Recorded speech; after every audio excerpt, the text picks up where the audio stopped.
Hello నమస్తే, నేను అశోక్. మాజీ ముఖ్యమంత్రి జగన్మోహన్ రెడ్డి జనాల్లోకి వెళ్ళబోతున్నారు. దసరా తర్వాత పూర్తి స్థాయిలో జనాల్లో ఉండాలి, జనాలకు సంబంధించిన అంశాల మీద ప్రశ్నించాలి, ప్రభుత్వం ఏదైతే హామీలు ఇచ్చిందో ఆ హామీల మీద ప్రశ్నించాలంటూ కూడా ఆయన నిర్ణయం తీసుకున్నారు. ఇప్పటికే ఈ 15 నెలల కాలంలో పార్టీ ఓడిపోయిన తర్వాత, పార్టీ దయనీయ పరిస్థితికి వచ్చిన తర్వాత, 11 స్థానాలకు పడిపోయిన తర్వాత పార్టీకి సంబంధించిన అంశాల మీద నియోజకవర్గాల్లో కావచ్చు, అలాగే నేతలకు సంబంధించిన అంశాల మీద కూడా పూర్తి స్థాయిలో ఆయన మార్పులు చేర్పులు చేర్చుకుంటూ వచ్చారు. ఎక్కడికక్కడ సంస్కరణలు కూడా చేసుకుంటూ వచ్చినటువంటి నేపథ్యంలో ఇంకా జనాల్లోకి వెళ్ళి ప్రజలకు సంబంధించిన అంశాల మీద, ప్రజలకు సంబంధించిన ఇష్యూస్ మీద ప్రభుత్వంతో కొట్లాడాలని చెప్పేసి ఆయన డిసైడ్ అవుతూ వచ్చారు. ఇప్పటికే ఈ 15 నెలల కాలం ముగిసినటువంటి నేపథ్యంలో ఈ 15 నెలల్లో ఎవరైతే వైసీపీ నుంచి వెళ్ళిపోయినటువంటి నేతలు ఉన్నారో, అంటే టీడీపీలో కావచ్చు, జనసేన కావచ్చు, చేరినటువంటి నేతలు కావచ్చు, అలాగే ఆ నియోజకవర్గాలకు సంబంధించి కొత్తగా ఇన్ఛార్జీల నియామకాలు కావచ్చు, అలాగే పార్టీకి సంబంధించి పెద్ద ఎత్తున విమర్శలు వస్తున్నట్టు కోటరీ అనేటువంటి బౌండరీ ఏదైతే ఉందో ఆ బౌండరీని తొలగించి డైరెక్ట్గా కార్యకర్త టు జగన్ యాక్సెస్ అనే విధంగా కూడా ఒక నిర్ణయాన్ని ఆయన తీసుకుంటూ వచ్చారు. ఇప్పటికే చాలా ప్రాంతాల్లో అటు పులివెందులు వెళ్ళినా కావచ్చు, అలాగే తాడేపల్లికి సంబంధించిన పార్టీ ఆఫీస్కి వచ్చినా కావచ్చు, డైరెక్ట్గా కార్యకర్తలతో ఆయన సమావేశం అవ్వటం, కార్యకర్తలతో యాక్సెస్ ఇవ్వటము, డైరెక్ట్గా వాళ్ళకి సంబంధించిన ఇబ్బందులు ఏమన్నా కూడా మాట్లాడడం కూడా చూస్తూ వచ్చాము. అంతేకాకుండా వైసీపీ కార్యకర్తలు ఎవరైతే ఇబ్బంది పడుతూ వచ్చారో కొన్ని గ్రామాల్లో కావచ్చు, కొన్ని నియోజకవర్గాల్లో టీడీపీ కార్యకర్తలకు సంబంధించిన వేధింపులు కావచ్చు, టీడీపీ నేతలకు సంబంధించిన వేధింపుల వల్ల ఇబ్బంది పడినటువంటి వైసీపీ కార్యకర్తలందరినీ కూడా ఆయన పరామర్శించుకుంటూ వచ్చారు. వైసీపీ కార్యకర్తలందరికీ కూడా నేను అండగా నిలబడతానంటూ కూడా చెప్తూ వస్తున్నారు. అంతేకాకుండా వైసీపీ నేతలు ఎవరైతే ఎక్కువగా ఇబ్బందులు పడుతూ ఉన్నారో, అంటే అరెస్టుల కేసులతో కావచ్చు, లిక్కర్ కేసు అంటారా, లేదంటే మరొక కేసు అంటారా, ఇలా కేసులు పెట్టి వైసీపీ నేతలను ఇబ్బంది పెడుతూ జైలుకు పంపించిన వాళ్ళు ఎవరైతే ఉన్నారో వాళ్ళందరినీ కూడా పరామర్శించడానికి జగన్మోహన్ రెడ్డికి జైలుకు వెళ్ళటము, అలాగే మెయిన్గా ఆంధ్రప్రదేశ్లో రైతులకు సంబంధించిన అంశాలు, రైతులు పడుతున్నటువంటి ఇబ్బందుల మీద, వాటన్నిటి మీద పెద్ద ఎత్తున నోరు విప్పి మాట్లాడటము, వీటన్నిటినీ కూడా ఈ 15 నెలల పాటు చేసుకుంటూ వచ్చారు. ముఖ్యంగా పార్టీకి సంబంధించిన నిర్మాణాల మీద, పార్టీలో ఉన్నటువంటి ఇబ్బందుల మీద, పార్టీ ఇప్పటి వరకు ఎవరైతే కార్యకర్తలు కావచ్చు, పార్టీ కావచ్చు, జగన్మోహన్ రెడ్డి కావచ్చు ఉన్నటువంటి కమ్యూనికేషన్ గ్యాప్ ఏదైతే ఉందో వాటన్నిటిని సరిచేసే ప్రయత్నం జగన్మోహన్ రెడ్డి 15 నెలల్లో చేసుకుంటూ వచ్చారు.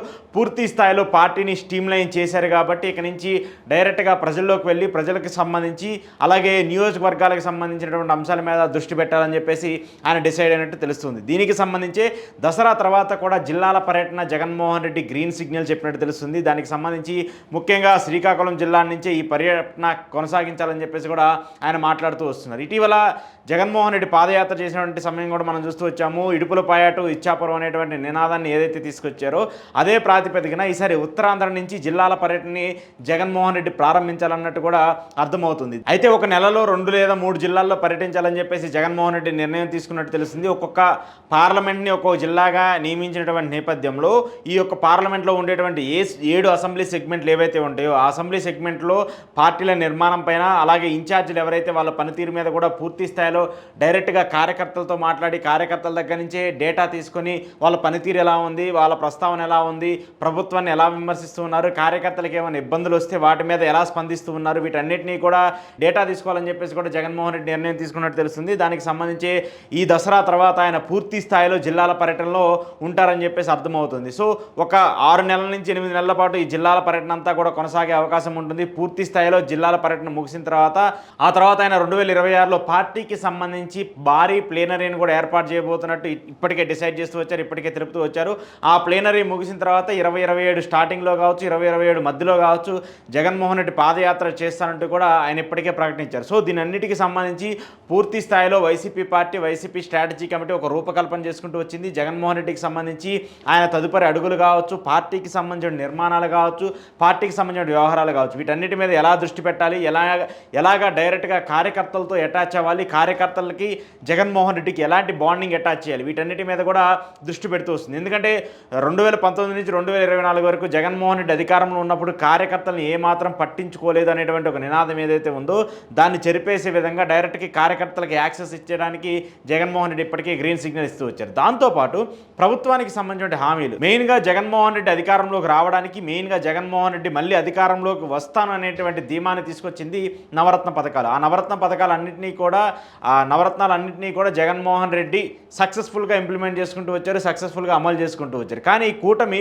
దానికంటే ఎక్కువగా మేము ఇస్తాము, ఏదైతే జగన్మోహన్ రెడ్డి ఇచ్చాడో దానికంటే అదనంగా అదనంగా మేము ఇస్తామని చెప్పేసి ఎన్నికల్లో చెప్తూ వచ్చింది. ఎన్నికల ప్రచారంలో పెద్ద ఎత్తున జగన్మోహన్ రెడ్డిని విమర్శలు చేస్తూ జగన్మోహన్ రెడ్డి నవరత్న పథకాలని విమర్శిస్తూ కూడా వాళ్ళు మాట్లాడుతూ వచ్చారు. ఇప్పుడు సూపర్ 6ని కూడా తీసుకొచ్చారు. కానీ ఈ సూపర్ 6ని అరకొరగా అమలు చేసే పరిస్థితి కనిపిస్తుంది. చాలా వాటిని ఎగ్గొట్టేసినటువంటి పరిస్థితి కూడా మనం చూస్తూ ఉన్నాం. P4 అని చెప్పేసి వాటిని అటాచ్ చేసుకుంటూ వచ్చారు. నిరుద్యోగులు 3000 వృత్తి అన్నారు, దాన్ని ఇచ్చే పరిస్థితి లేదు. అలాగే 20 లక్షల ఉద్యోగాలు అన్నారు, అది పరిస్థితి లేదు. సో ఇలాంటి కొన్ని కార్యక్రమాలు ఏదైతే కూటమి చెప్పి చేయకుండా ఉందో వాటన్నిటినీ కూడా పెద్ద ఎత్తున ప్రజల్లోకి తీసుకెళ్ళాలి.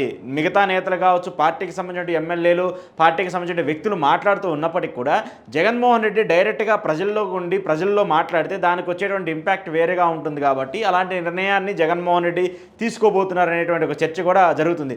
వాస్తవానికి జగన్మోహన్ రెడ్డి అనేటువంటి వ్యక్తి క్రౌడ్ పుల్లర్. ఇప్పుడు మనం చూస్తూ ఉన్నాము, వ్యవసాయానికి సంబంధించి రైతులకు సంబంధించి ఆయన ఏ కార్యక్రమం చేపట్టినా, లేదంటే యార్డులకు వెళ్ళి అక్కడికి వెళ్ళి రైతులకు సంబంధించిన అంశాల మీద మాట్లాడుతూ వచ్చినా, లేదంటే ఏదైనా ఫంక్షన్లకు వెళ్ళినా, లేదు అలా కాకుండా ప్రజలకు సంబంధించిన అంశాల మీద ఏదైనా బయటకు వచ్చి మాట్లాడినా కూడా విపరీతంగా క్రౌడ్ వస్తున్నారు. విపరీతంగా క్రౌడ్ పుల్లింగ్ అనేటువంటి సిచ్యువేషన్స్ కూడా మనం చూస్తున్నాం. సో అదే సిచ్యువేషన్ని జనాల్ని క్యారీ చేస్తూ ప్రజా సమస్యల మీద డైరెక్ట్గా జనాల్లో ఉండి జనాల మధ్యలో ఉండి కొట్లాడితే ప్రభుత్వాన్ని విమర్శించినట్టు ఉంటుంది, అలాగే పార్టీని యాక్టివ్ చేసుకుంటున్నట్టు ఉంటుంది. దాంతోపాటు కార్యకర్తలతో కూడా జగన్మోహన్ రెడ్డి ఎప్పుడూ టచ్లో ఉంటున్నాడనేటువంటి యాక్సెసిబిలిటీని కూడా క్రియేట్ చేసే సిచ్యువేషన్ ఉంటుంది. సో వీటన్నిటిని దృష్టిలో పెట్టుకుని జగన్మోహన్ రెడ్డి ఇక జనాల్లో ఉండాలని చెప్పేసి కూడా డిసైడ్ అయిపోయినట్టు కూడా అర్థమవుతుంది. ఇప్పటికే దగ్గరగా సంవత్సరన్నర పూర్తవుతూ వస్తుంది. ఈ సంవత్సరాల కాలంలో పూర్తిగా ఆయన పార్టీ నిర్మాణాలపైన అలాగే బెంగళూరుకే పరిమితమైపోయారని చెప్పేసి పెద్ద ఎత్తున విమర్శలు వస్తున్నటువంటి నేపథ్యంలో ఈ ఏడాదిన్నర తర్వాత ప్రజలకు సంబంధించి అలాగే మెయిన్గా నియోజకవర్గ స్థాయిలో, జిల్లాల స్థాయిలో పార్టీ బలోపేతానికి సంబంధించి ఫోకస్ పెట్టబోతున్నట్టు అర్థమవుతుంది. ఆ తర్వాత పూర్తి స్థాయిలో ప్లీనరీని నిర్వహించిన తర్వాత జగన్మోహన్ రెడ్డి పాదయాత్రను ప్రారంభిస్తారు.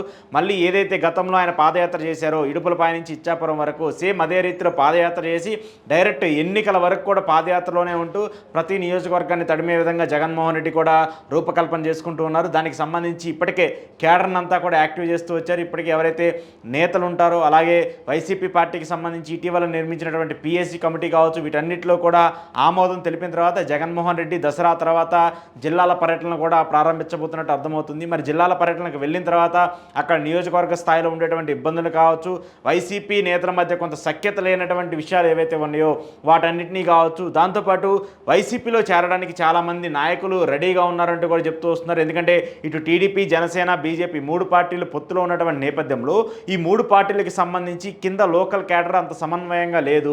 3 పార్టీలు కూడా ఎవరికి వాళ్ళు పై లెవెల్లో చంద్రబాబు నాయుడు గారు, పవన్ కళ్యాణ్ గారు, బీజేపీకి సంబంధించిన పెద్దలు వీళ్ళందరూ కూడా ఈక్వల్గా ఉన్నప్పటికీ కూడా కింద మాత్రం క్యాడర్ కొట్టుకునే పరిస్థితి ఉంది. అలాంటి అసంతృప్తి నేతలందరూ కూడా వైసీపీలో జాయిన్ అవ్వడానికి సిద్ధంగా ఉన్నారంటే కూడా సమాచారం అందుతుంది. సో ఇలాంటి నేపథ్యంలో జగన్మోహన్ రెడ్డి జిల్లాల పర్యటనకు వెళ్ళినటువంటి సమయంలో వాళ్ళందరినీ కూడా పార్టీలో చేర్చుకొని వాళ్ళందరికీ కూడా సముచిత స్థానాన్ని కల్పించాలని చెప్పేసి కూడా వైసీపీ భావిస్తూ ఉంది. సో ఇలాంటి అన్నింటినీ కూడా జగన్మోహన్ రెడ్డి దసరా తర్వాత ప్రారంభించబోతున్నారు. దసరా తర్వాత పూర్తి స్థాయిలో పార్టీని యాక్టివ్ చేయడానికి, పూర్తి స్థాయిలో జిల్లాల పరంగా గ్రౌండ్ లెవెల్లో గ్రామ స్థాయిలో వైసీపీ పార్టీని మళ్ళీ తిరిగి బలోపేతం చేయడానికి కూడా జగన్మోహన్ రెడ్డి కంకణం కట్టుకున్నారనేది అర్థమవుతుంది.